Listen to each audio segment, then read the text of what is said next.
In the 1950s, Alice and Jack live in a typical American town, enjoying time with friends, driving around, and loving each other. One day, as Alice prepares for a party, Jack heads to work with a group of white-collar workers. A female voice narrates that it's the 997th day, noting all employees are on their way to headquarters and all residents are safe. She wishes the ladies a good day as Alice starts her household chores before going to her dance class, led by Shelley, who emphasizes that beauty is in control and grace is in symmetry. After class, Alice chats with her neighbor Bonnie, who frequently scolds her children, and then goes to take down the dried laundry. Humming a catchy tune stuck in her head, Alice notices another neighbor, Margaret, standing aimlessly outside her house. While cooking, Alice becomes suspicious when she squeezes an egg and finds it empty, discovering all the eggs are hollow before burnt meat interrupts her. That evening, Alice greets her well-dressed husband at a set table, but he suggests a more intimate activity first. The next day by the pool, Alice is distracted by the persistent tune in her head, and a visual sequence of women in wigs appears. Alice traces her finger along a model of the town streets, but Bonnie picks her up when she leaves the town limits, and it's time for cocktails served by her children while the men discuss trivial topics. Amidst the calm, Shelley welcomes new residents, praising her husband Frank's creation of their extraordinary new world. Margaret interrupts, saying she and her husband shouldn't be here, but Alice's husband quickly takes her away, and Frank apologizes to the guests. The couple is going through a tough time. Their task is to chase dreams and confront chaos, the main enemy of progress, and they all change the world. The guests echo Frank's words, expressing happiness and unity as one family. Frank thanks the women for supporting their husbands, acknowledging their crucial role. The fun continues. Alice goes to find Jack but encounters Margaret, who says she has nightmares and can't stay here. Alice's husband quickly pulls the curtain in front of Alice. Alice finds Jack in the house. Jack kisses her, and the couple gets some alone time. But at the brightest moment, Alice sees Frank, smiling as he watches their lovemaking. Later, the women gather in a shopping center and discuss their perfect lives and poor Margaret. Alice feels sorry for her neighbor, though Bonnie thinks Margaret brought the trouble on herself by taking her son into the desert alone. They found her, but without the child. The conversation turns to what the men are doing.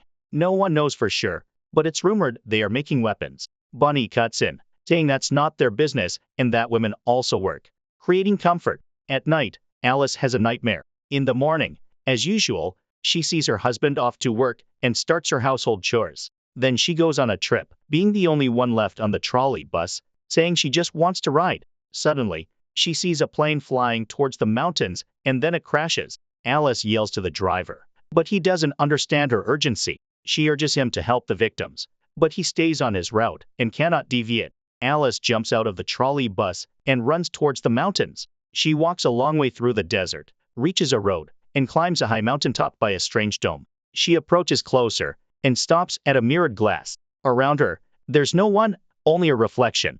Alice raises her hands to the glass and loses consciousness. In front of her in the darkness, a circle of dancing women appears, and a male voice calls for order, urging people to discover what life should be like. The next moment, Alice finds herself in bed. When she comes to the kitchen, she sees Jack preparing dinner, with dishes in disarray and many groceries spoiled. Alice is confused, and Jack explains that when he came home from work, she was already asleep, having returned home on the trolley bus. Alice doesn't understand.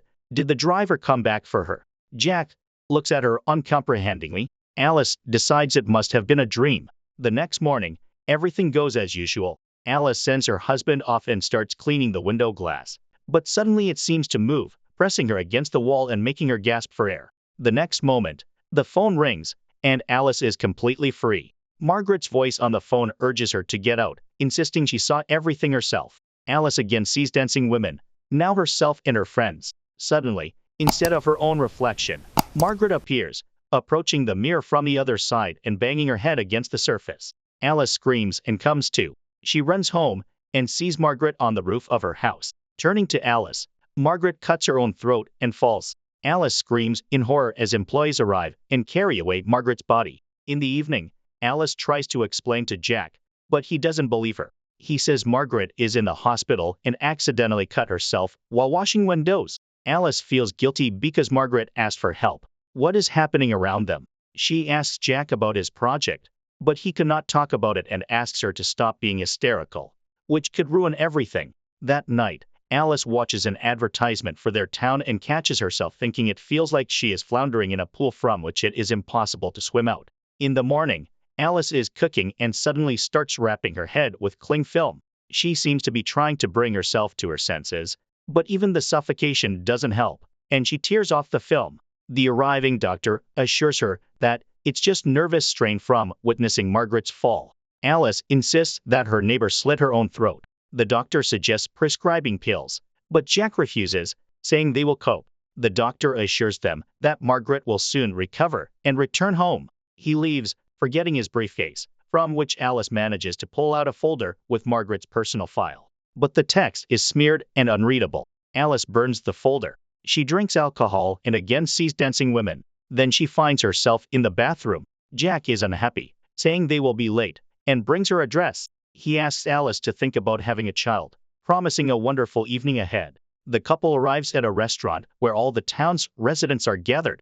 A performance by a glamorous blonde captivates the audience, and Alice again sees the circle of women and Margaret killing herself. Alice feels ill, but those around her do not notice. Frank gives a speech and invites Jack on stage to congratulate him on entering the senior expert council. He presents Jack with a token of loyalty, a ring. The audience applauds, and Jack performs a dance of gratitude. Unable to watch, Alice runs to the bathroom and has a vision of another Jack who has lost his job. A perplexed Bonnie finds her. Alice tries to explain, but Bonnie interrupts. Was Alice at the headquarters? Has she gone mad? She's acting like a spoiled child. Her job is to support her husband, yet she is ruining his career, behaving like Margaret. Returning to the hall, Alice watches Jack's triumph and restrains herself. In the morning, Jack reminds her they will have guests in the evening and she needs to express gratitude to Frank. Alice greets the guests with a smile. Everything is always perfect. Her husband meets Frank while Alice finishes the appetizers. The man enters the kitchen and starts talking to Alice, expressing regret that Bonnie didn't believe her, just as she hadn't believed Margaret. He admits he has been waiting a long time for someone to challenge him. The guests sit down at the table, and Alice pointedly takes the host seat. Jack, complying, sits next to her. The conversation drifts aimlessly until Alice suddenly asks why all the women in town come from just 1 or 2 states and vacation in the same places. Jack tries to steer the conversation away, but Alice persists. She points out that they all met their husbands on a train under similar circumstances, have the same stories because they are told what to remember, though sometimes they recall the forbidden. Frank is manipulating them all. Smirking, Frank reminds her of her nervous breakdown. Why isn't she getting treated? And why was she at the headquarters? Jack is horrified to learn she was at the headquarters. Frank continues, accusing her of breaking the rules and claiming her actions are the result of psychosis, saying she revealed herself to him in his bedroom. Alice is stunned by such a dreadful lie, but Jack believes Frank unconditionally. Alice tries to appeal to the guests' common sense, questioning where the products come from and what's in them. Shelley stands up, refusing to let her husband be insulted any further. The guests leave. Frank, disappointed, says he expected something more interesting from her. After seeing everyone out, Jack returns to the house. Alice tries to convey to him that he is the most precious person to her and begs to leave together, anywhere. Jack agrees, and they leave the house and get into the car.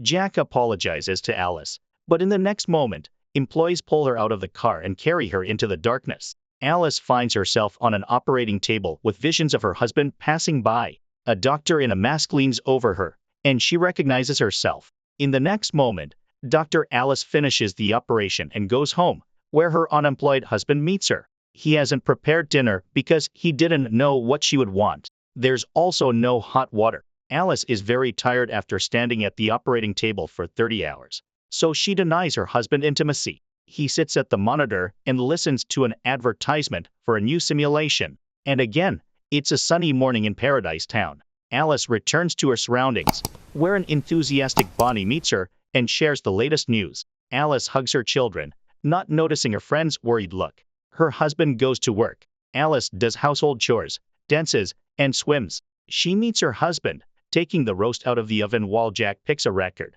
humming a song that seems to wake Alice up. Jack walks through the dark city, entering his apartment, as his physical characteristics are narrated. He is perfectly suited to participate in the victory project with his friend Alice, taking on the responsibility of maintaining his wife's body's vital functions. Alice sees herself in bed, restrained and entangled with wires. Jack cares for her body because he must exit the simulation each day and work to afford it. The man lies down next to her and hums the song that Alice is hearing now.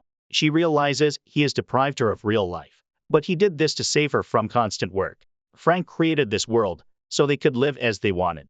Jack works tirelessly for this, but she is happy. But what about the others? They are truly hostages. Jack hugs her, but Alice hits him on the head. The next moment, Bonnie finds her. Jack is dead, and Bonnie immediately reports it to Frank. Bonnie confesses she knows everything about the simulation. She chose this life herself to be with her children, who are alive here, but other women know nothing. Alice must run or they will kill her. She steps into the yard, gets into Jack's car, and drives into the desert. Employees chase her. Cars catch up, but Alice maneuvers, causing a collision that kills a doctor. Her pursuers continue the chase. Frank is informed of the incident and orders her capture at all costs. In the next moment, Shelley stabs him with a knife, calling him a fool who botched everything. Alice races towards the mountain, but near the summit, her car stalls. She continues on foot, employees in pursuit. Ahead is the dome. She approaches it. Her pursuers just steps behind, and suddenly feels her husband's hands on her shoulders, asking her not to leave him. Shelley reaches out. A strike, darkness, visions of the perfect life in victory, and a sigh from Alice as she wakes up in reality. It's hard to take sides. The husband deprived his wife of reality with good intentions to make her happy, and many might want to escape into the simulation from everyday problems. But can you make someone happy against their will?